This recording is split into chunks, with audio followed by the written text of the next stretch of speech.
کسی کے صدقے دعا مانگنا یا کسی کے طفیل دعا مانگنا یا کسی کے وسیلے سے دعا مانگنا، یہ تین مختلف الفاظ ہیں جن کا مطلب ایک ہی ہے۔ بعض لوگ کہتے ہیں وسیلے سے دعا مانگنا، بعض کہتے ہیں فلاں کے صدقے دعا، اے اللہ میری یہ فلاں کے صدقے میرا یہ کام کر دے، اے اللہ فلاں کے طفیل میرا یہ کام کر دے۔ تو اس میں تفصیل پوچھی جائے گی۔ جو آدمی اس طرح سے دعا مانگتا ہے کہ اے اللہ میرا نبی کے صدقے یہ کام کر دے، یا فلاں بزرگ کے صدقے یہ کام کر دے، یا فلاں بزرگ کے وسیلے سے یہ کام کر دے، تو اس سے پوچھا جائے گا کہ آپ کا مطلب کیا ہے۔ وسیلے کا مطلب اگر یہ ہے کہ مجھے چونکہ رسول اللہ صلی اللہ علیہ وسلم سے محبت ہے، یا میں چونکہ نبی صلی اللہ علیہ وسلم کا امتی ہوں اور آپ صلی اللہ علیہ وسلم اللہ کے محبوب ہیں، تو میں چونکہ نبی کا امتی ہوں تو اس لحاظ سے میں نبی کا واسطہ دے رہا ہوں کہ میرا بھی اللہ تو تھوڑا سا خیال کر، میرے اعمال اگرچہ ایسے نہیں ہیں لیکن تیرے محبوب کا امتی ہوں یا تیرے محبوب سے محبت کرتا ہوں۔ تو وسیلے کا یہ مفہوم اگر لیا جائے تو یہ بالکل جائز ہے، اس لیے کہ اللہ تعالیٰ کی رحمت ہے کہ اللہ نے ہمیں نبی کا امتی بنایا، تو اللہ تعالیٰ سے کوئی اس کا واسطہ دیا جا سکتا ہے، یا کسی بزرگ کی محبت کا واسطہ دیا جا سکتا ہے، اللہ فلاں بزرگ کے وسیلے سے میرا یہ کام کر دے۔ کیا مطلب کہ فلاں بزرگ وہ تیرے محبوب بندے تھے،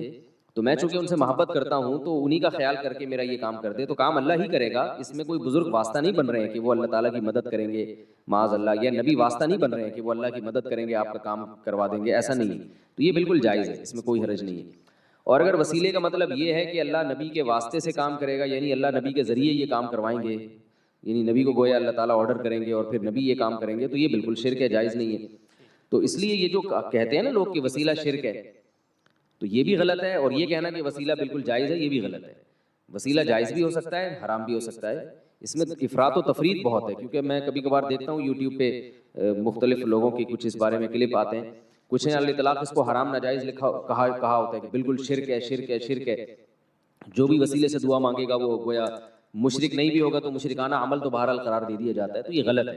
اسی طرح اس کو الاطلاق صحیح کہنا یہ بھی غلط ہے۔ تو نیت پوچھی جائے گی، اور جب تک ہمیں کسی کی نیت کا یقین نہ ہو تو ہم اس پہ شرک یا کفر کا فتویٰ نہیں لگا سکتے، کیونکہ اسلام نے ہمیں یہ حکم دیا ہے